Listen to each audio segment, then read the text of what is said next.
Welcome to the Real Estate Syndication Show. Whether you are a seasoned investor or building a new real estate business, this is the show for you. Whitney Sewell talks to top experts in the business. Our goal is to help you master real estate syndication. And now your host, Whitney Sewell.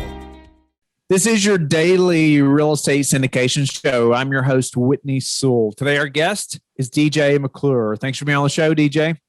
Good morning. Thank you for having me. Yeah, DJ is the Director of Business Development for National Flood Experts, a Tampa-based engineering firm. Fun fact is he had worked internationally for years with his wife before moving to Florida. He joined National Flood Experts 3 years ago and enjoys helping new clients add value to their investments. Knowing things about flood insurance or flood plains, floods, are we in a flood zone is something I am not an expert in. That's for sure. That's why I'm going to have somebody like DJ help me. But I'm looking forward to this conversation so he can help educate me and others and maybe understanding there's maybe some value here to be had when we can be better educated about this specific subject. So DJ, welcome to the show. Give us a little more of your background and what you're doing right now, your focus, and how that can help us. I'm originally from Kentucky, moved south to warmer weathers, lifetime tennis player. So tennis took me all over the world when in my younger years, and then transitioned a lot of those skills into business and sales. And, met this company some years back and was really inspired by, their mission and their, entrepreneurial spirit, and just been with the company now for several years. And, recently have become, a multifamily investor myself. And so it's just interesting being on kind of both sides of it. And I'm just really excited to help pass on some good knowledge to the listeners. Nice. Well, let's dive right in and help us to better understand what is a flood zone. Why is that important to somebody in commercial real estate?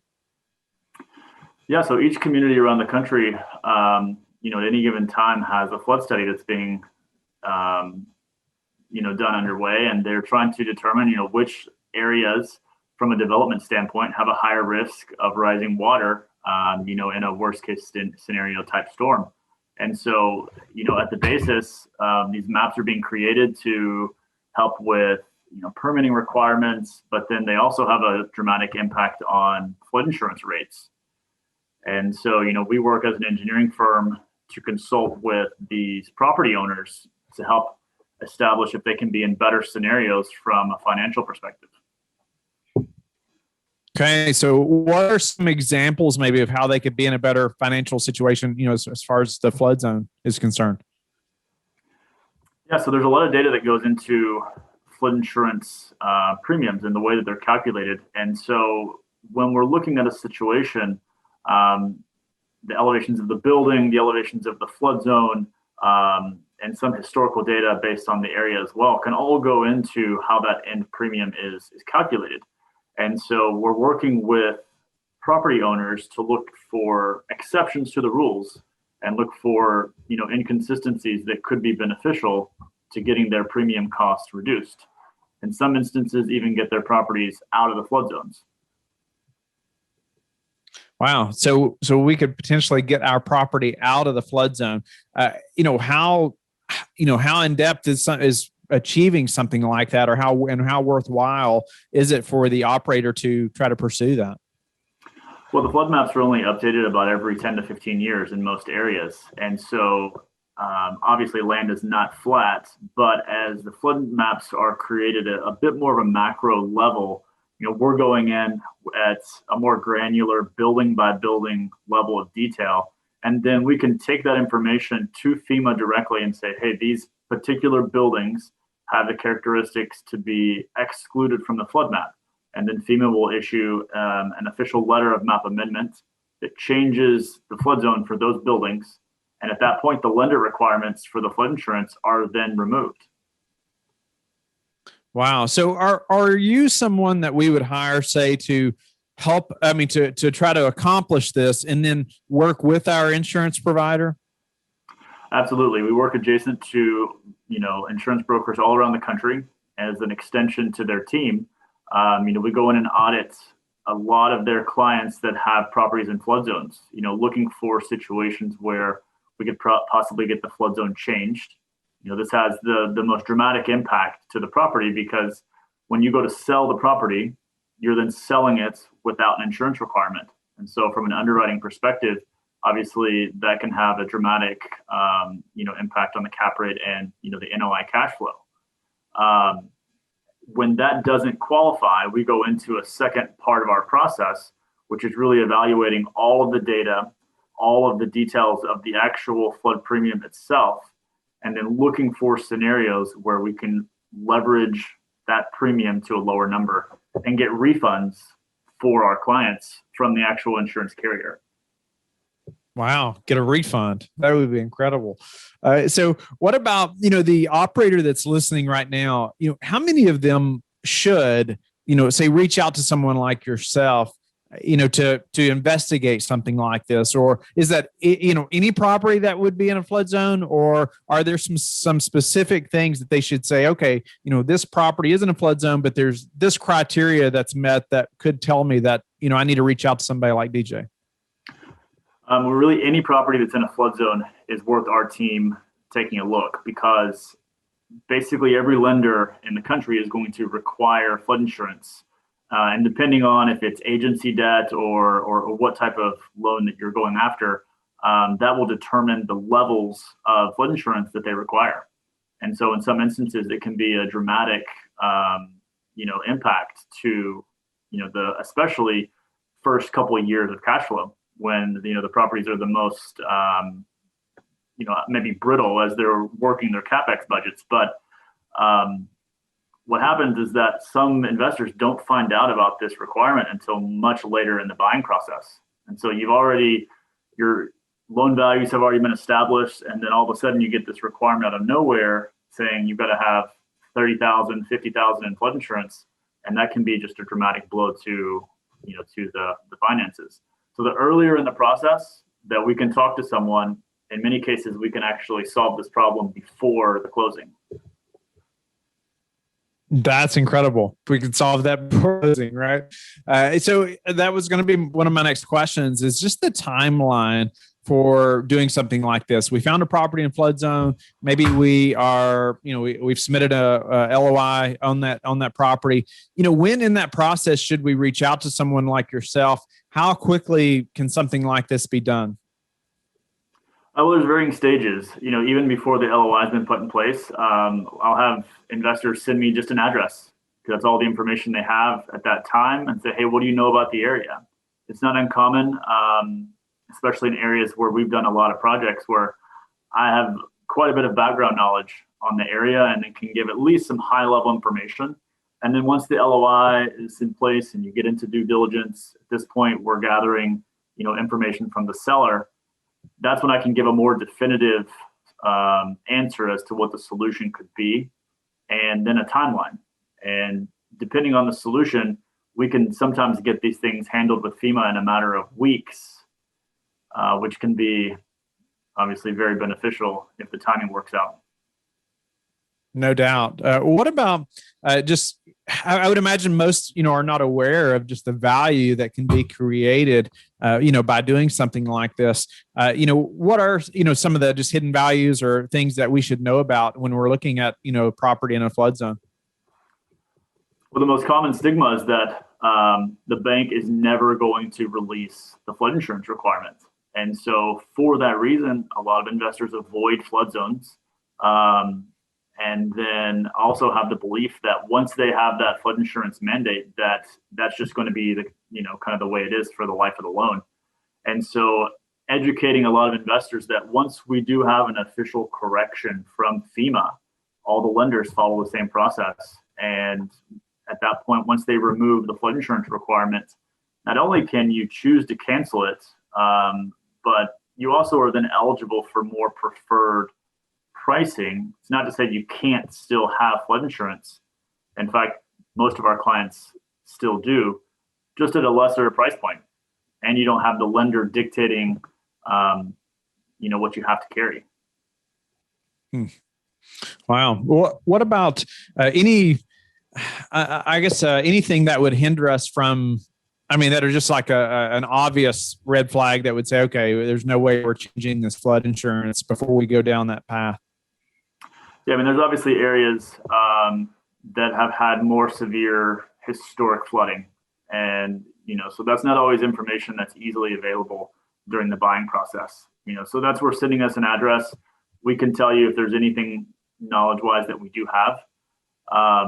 But it's just also looking at some of the long-term impact, because what the previous seller may have had in place may not be the same situation that will be in place for you. Because it's very common that someone's getting an off-market deal. The previous owner didn't carry any debt for those last years of their ownership. And so the insurance situation that they have is much different than when you go into the buying cycle and you're saying, wow, these guys, this is looking great. And then you find out the surprise requirement that comes into place from the bank. We see that scenario quite often. If you're interested in multifamily real estate but don't know how or where to begin, our guide on how to start investing in multifamily real estate breaks down everything you need to know about identifying good investments plus real-world examples. Download your copy in the show notes or visit lifebridgecapital.com/start now to start your journey in multifamily real estate. So that seller, he didn't have to have flood insurance because he didn't have debt. Is that what you're saying? And then the buyer, obviously, their lender's going to require it. Exactly. We see this scenario a lot with the refinance process right now, currently as well. Someone had, let's say, perhaps a bridge loan the first couple of years. They only had a very low requirement initially. They go into the refinance process with, agency debt. They're going with Fannie Mae, Freddie Mac. Who have more extensive requirements. And now at this point, in your underwriting, you're only paying, let's say, $15,000 a year for flood insurance, something small on, say, 20 buildings. Then you go into the refinance. They want business income for 12 months, potentially. They want full building replacement value for the flood. So now your flood insurance expense may have gone from before $15,000 to now possibly as much as $50,000 to $100,000. All unexpected things that weren't in the business plan. Right. What about what kind of regulations should we be concerned with around flood insurance or anything like that changing that we should be aware of as well? Yeah, that's a great question. Just recently, FEMA has released some new information, very surface level. They are changing the rating methodology that they'll be using in 2022. Some of these things will take effect October 1st for brand new business. So a couple important details, for investors that are going to be in the Q4 acquisition cycle, assuming the policy from the previous owner is going to become especially important. Because anything that gets a brand new policy after October 1st will have to use the new rating regulations. And we don't know the specific details of what that will be. But additionally, anything that's renewing for the next 12 months will continue to use the same rating system that's in place currently. So right now, there's a strong bit of urgency for any investors that have flood zone properties in their portfolio. They really want to let our team take a look and see if there's anything that we can do to get them in the best price position possible. All the reviews that we do with you are free, so there's no obligation to even do a project with us. We're simply going to qualify if there is an opportunity that exists. So getting someone in the best price point possible before April 1st of next year will then help them stay at that lower price point at a longer timeline. Okay. So how difficult is it to assume the previous policy of someone else's? It's a pretty common process. Most any insurance broker would be familiar with that. NFIP insurance allows that you can transfer the policy essentially from the previous owner to the new owner. So it allows to where they don't have to create a brand new policy. And again, we're not an insurance agency. We work adjacent to so many groups, and you just see this as a common process. So their methodology can't speak this morning. Methodology is changing, and that is changing for the worse as far as the owner. Is that what you're saying? There's some areas of the country they're saying that we'll see decreases. There's other areas of the country that they say we'll see increases. FEMA hasn't released a lot of really specific details other than some of these timeline dates, but there will be a little bit more information based on some of the historic flooding of the areas or other characteristics that could affect the pricing. That's what's still yet to be seen. What about any other just misconceptions around flood zones? Let's say as a multifamily operator or a commercial real estate operator, any other misconceptions? I know, one thing you talked about is just, the hidden values as well, because I assume many people are avoiding flood zones like you mentioned, but anything else that we should be maybe thinking through a little more or not putting as much weight on? Yeah, I think just being more open-minded is the idea. There's a lot of areas of the country that are really, great markets right now. And there's all the time someone will call me and say, oh, I really like this deal. And then once they start seeing what some of the flood zone implications could be, they really just go a different direction.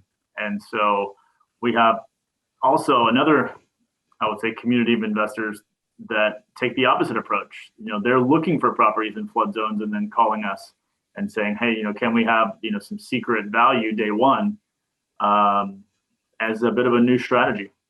And so I think just being open-minded as a whole, we'll definitely find some unicorns out there for the investor. Nice. Anything else as far as getting these the flood zone mandate, removed, or anything else that you would want to leave with us that maybe we don't know before we move on to a few final questions? Sure. We get a lot of questions about the lending process and why banks, and how banks remove the mandate. And so, when a property is being purchased, that bank is having the property put through a third-party flood zone determination process, essentially just fact-checking the flood zone and flagging which buildings have to then have flood insurance. The banks have their own compliance requirements. And so then once we have this letter from FEMA, there's a federal case number specific to the buildings that were approved. Once that letter is provided to the bank, they update all of those flood zone determinations in their files. That's what then ultimately removes that mandate for the investor. Okay. I mean, ultimately, I see having to just have somebody like yourself on our team, right?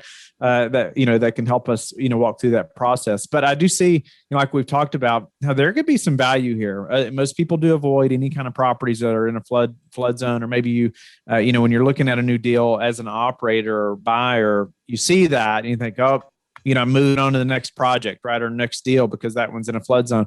When you see that, and that there could potentially be a lot of value here if you can have that removed. I think it's just assumed that can't be removed, right? That it's in a flood zone. It's always going to be in a flood zone. Like you said, the ground is not moving so much, right? What would change that, by the way? Why would that change? Or maybe you could elaborate on that a little bit. Like, why would it change from flood zone to not being in a flood zone? There's just properties that are built up higher than others. And, so you walk a neighborhood and you can even just see variations, especially in certain cities around the country.